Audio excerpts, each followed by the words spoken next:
আসসালামু আলাইকুম, কেমন আছেন সবাই? আশা করি সবাই ভালো আছেন। আলহামদুলিল্লাহ আমরাও সবাই ভালো আছি। ভিডিওটা মোটামুটি 5-6 দিন আগের একটা ভিডিও। তো হঠাৎ করে আর কি আপনাদের ভাইয়াকে নিয়ে আমি হলো একটা ফার্নিচারের শোরুমে চলে গেছিলাম। এটা হচ্ছে রিগাল ফার্নিচার। রিগাল ফার্নিচার মোটামুটি আর কি ভালোই, ফার্নিচারের কোয়ালিটিগুলো মোটামুটি ভালোই থাকে। যেহেতু আমি আজকে 7-8 বছর যাবৎ একটা রিগাল ফার্নিচারের শোকেস ব্যবহার করতেছি, তো আমার মোটামুটি আইডিয়া আছে আর কি রিগাল ফার্নিচারের ব্যাপারে। তো আমি হলো আসছিলাম খুব প্রয়োজনীয় দুইটা জিনিস নেওয়ার জন্য। খুবই প্রয়োজনীয় দুইটা ফার্নিচার, সেটা হচ্ছে শু ক্যাবিনেট আর একটা হচ্ছে বুকশেলফ। এই দুইটা ফার্নিচার আমার খুব খুব বেশি প্রয়োজন হয়ে গিয়েছিল, মানে খুব বেশি প্রয়োজন, মানে এত বেশি প্রয়োজন যে তাছাড়া আসতামই না। আর আপনাদের ভাইয়া তো কোনো সময় আমাকে কোনো ফার্নিচার সহজে কিনে দেয় না, তো বুঝতেই পারতেছেন খুব একটা আশা হয় না আমার ফার্নিচারের দোকানে। তো এই দুইটা ফার্নিচার আপনাদের ভাইয়া কিনে দিতে চায় নাই, কিন্তু আমার খুব বেশি প্রয়োজন ছিল। আর আসলে হয় কি, পুরুষ মানুষ না সাংসারিক দিকটা খুব একটা ভালো বুঝতে পারে না। মানে সংসারের ভিতরে প্রয়োজনীয় যে জিনিসপত্রগুলো লাগে, প্রয়োজনীয় আসবাবপত্র হোক, এমনি অন্যান্য যে কোনো জিনিস হোক, সেই সমস্ত ব্যাপারে পুরুষ মানুষের আইডিয়াটা একটু কম থাকে। আর তাই জন্যেই কিন্তু মানে তাদের কোনো চাহিদা থাকে না এই সমস্ত ব্যাপারে আর কি। মানে এই যে ফার্নিচার কেনার ব্যাপারে, ঘর সাজানোর ব্যাপারে, এই সমস্ত ব্যাপারে আর কি পুরুষ মানুষের খুব একটা চাহিদা থাকে না। এগুলো মোটামুটি মহিলাদের চাহিদাই থাকে। মহিলাদের প্রয়োজনের ক্ষেত্রে হোক, শখের বশে হোক, ফার্নিচার কিন্তু প্রয়োজন হয় সংসারে, তাই না? আচ্ছা, সংসারে কিন্তু উঠতে বসতে অনেক কিছুই লাগে, তাই না? এই জিনিসটা কেন যেন আমি বুঝাইতেই পারি না আপনাদের ভাইয়াকে। যাই হোক, আমি হলো একটা শু ক্যাবিনেট পছন্দ করে ফেলছি। দেখতেই পাচ্ছেন এই শু ক্যাবিনেটটা আমি মানে পছন্দ করছি, আমার কাছে ভালোই লাগছে।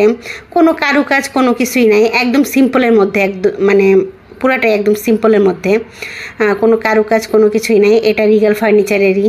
তো যাই হোক, এখানে হলো একটা ড্রয়ার ছিল আর পাল্লা দেওয়া ছিল আর কি।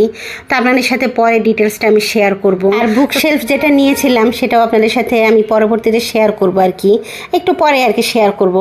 তো ফার্নিচারের শোরুমের মধ্যে আমি হলো ঘুরতেছিলাম, ভিডিও করতেছিলাম আর দেখতেছিলাম ফার্নিচারগুলা।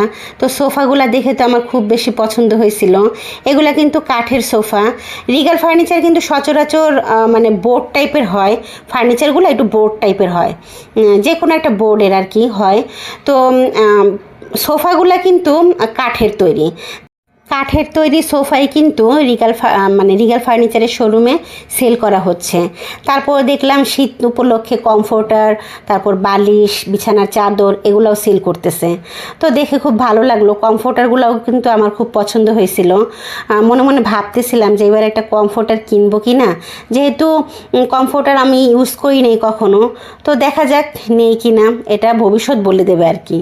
তো যাই হোক, কাঠের জিনিসগুলো আমার খুব বেশি ভালো লাগতেছিল দেখে। আমি কিন্তু জানতাম না রিগাল ফার্নিচারের শোরুমে কাঠের জিনিসও মানে সেল করা হয়, এটা আমার জানা ছিল না। তো আজকে হলো রিগালের শোরুমে আসার পরে আমি হলো জানতে পারছি আর কি। যেমন কাঠের খাট, কাঠের সোফা, কাঠের আলমারি, কাঠের ড্রেসিং টেবিল, কাঠের ওয়ার্ড্রোব ছিল, কাঠের ডাইনিং টেবিল ছিল, কাঠের আলমারি ছিল। মানে আমার কাছে সবগুলো আইটেম খুব ভালো লাগছে, কাঠের জিনিসগুলো আর কি। এগুলো নাকি প্রসেসিং করা আর কি, কাঠগুলো নাকি প্রসেসিং করা। যাই হোক, আমি হলো বুক শেলফ নিব আর হলো একটা শু ক্যাবিনেট নেব, যার কারণে আপনাদের ভাইয়া হলো বিলটা পেমেন্ট করার জন্য আর কি বসে পড়ছে। তো বিল টিল দিয়ে তারপরে হলো আমরা জিনিস দুটো বাসায় নিয়ে যাব। তো সাথে করে নিয়ে যাব না, আমরা হলো অর্ডার দিয়ে গেলাম, তো তারাই নাকি পৌঁছে দেবে বলল, যে তারা নাকি খুব সুন্দর করে পৌঁছে দেবে। তাদের পরিচিত গাড়ি আছে, তো ওই গাড়ি দিয়ে আর কি বাসায় পৌঁছে দেবে। আমরা জাস্ট বিল পেমেন্ট করে নাম, ঠিকানা, ফোন নাম্বার দিয়ে তারপরে হলো বাসায় চলে আসছিলাম আমি আর আপনাদের ভাইয়া। তো মোটামুটি 1 থেকে 1.5 ঘন্টা পরে আর কি আমার জিনিসগুলো চলে আসছে, দেখতেই পাচ্ছেন। তো ফাইনালি চলে আসলো। এটা হচ্ছে শু ক্যাবিনেট আর এটা হচ্ছে মানে বুক শেলফ আর কি। তো বুক শেলফ আর শু ক্যাবিনেটটা আমার খুব বেশি প্রয়োজন ছিল ঘরে, তাই জন্যই নেওয়া। তাছাড়া অন্য কোনো কিছুর জন্য না, হয় না অনেকেই তো শখের বশে ফার্নিচার কিনে, কিন্তু আমি কিন্তু কোনো সময় শখের বশে ফার্নিচার কিনি না। আমার যতটুকু প্রয়োজন, যেটা প্রয়োজন আমি সেটাই কিনি, কেনার চেষ্টা করি আর কি। তো শখের বশে কেনার মতো সাধ্য এখনও হয় নাই, মানে সেই ক্ষমতা আমার হয় নাই। তো জানি না কবে হবে। তবে ফার্নিচার আমার মনে হয় শখের বশে মানুষ খুব কমই করে, প্রয়োজন যতটুকু ততটুকুর মধ্যে আর কি ফার্নিচারগুলো আর কি কিনে বা তৈরি করে এরকম কিছু একটা। আর যাদের খুব বেশি শখ, খুব বেশি চাহিদা, তারা কিন্তু শখের বশেই আর কি ফার্নিচার তৈরি করে আর কি। আর আমার বাসাটা একদমই ছোট, বেশি বেশি ফার্নিচার দিয়ে সাজানোর মতো কিছুই নাই। মানে ভাড়া বাসাগুলো একটু ছোটই হয় আর কি। তো নিজস্ব বাসা বাড়ি হলে কিন্তু বেশ বড় সড়ো হয়তো ফার্নিচার বেশি বেশি করে কিনে সুন্দর করে গুছাইতে পারতাম। তো যাই হোক, ভাড়া বাসা যেহেতু থাকি, বুঝতেই পারতেছেন বাসাটাও ছোট, জিনিসপত্র আর কি কম আটে, তো সেইভাবে আর কি থাকতে হয়। তো আমি এখন আমার বুক শেলফ আর মানে শু ক্যাবিনেটটা সেট করব, তার আগে একটু মুছে নিতেছিলাম। মানে ছেলেই মুছতেছিল, ছেলে বলল মা আমাকে একটা ন্যাকড়া দাও, আমি মুছে দেই। তো ফার্নিচারগুলোর মধ্যে খুব বেশি ধুলা দেখলাম, একদম ধুলায় ভরে গেছিল। তো আমার ছেলেই হলো খুব সুন্দর করে আর কি মুছে টুছে তারপরে আর কি পরিষ্কার করে দিচ্ছে। তো এই তো জায়গা মতো আর কি রেখে দিলাম শু ক্যাবিনেট। মানে ছোট্ট একটা জায়গা এখানে ছিল, অল্প একটু জায়গা। এখানে আমার একটা মানে জুতার আলনা ছিল, ওই আগেকার দিনে যে জুতার আলনাগুলো ইউজ করা হতো না, ওই আলনাগুলো ছিল আর কি। তো ওটা নষ্ট হয়ে গেছে আমার, তাই জন্য আর কি ওটা ফেলে দিছি। ফেলে দেই নাই, ওটা আর কি আমি বাহিরে রাখছি, মানে বাসার সামনে আর কি, দরজার সামনে আর কি রাখছি। আর এটা হলো ভিতরে রাখছি, এটাতে হলো মানে বাহিরে পরার যে মানে সবসময় যেগুলো পরা হয় না, বাহিরে যাওয়ার সময় যে জুতাগুলো ইউজ করা হয় সেই জুতাগুলো আর কি গুছাই টুছাই রাখছি।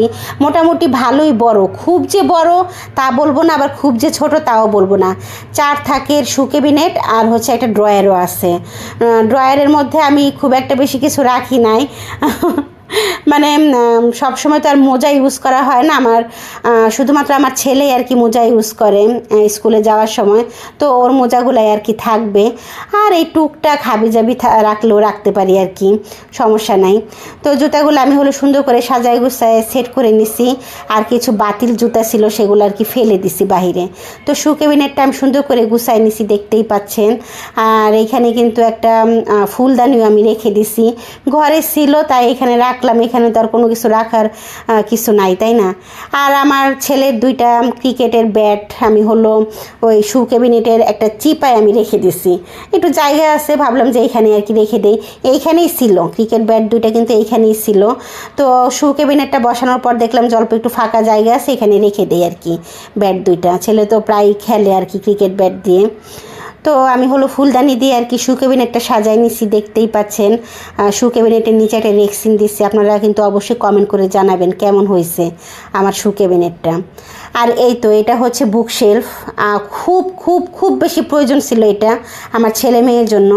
বুক শেলফটাও কিন্তু আমার ছেলে মেয়েই সাজাইছে, আমি সাজাই নাই।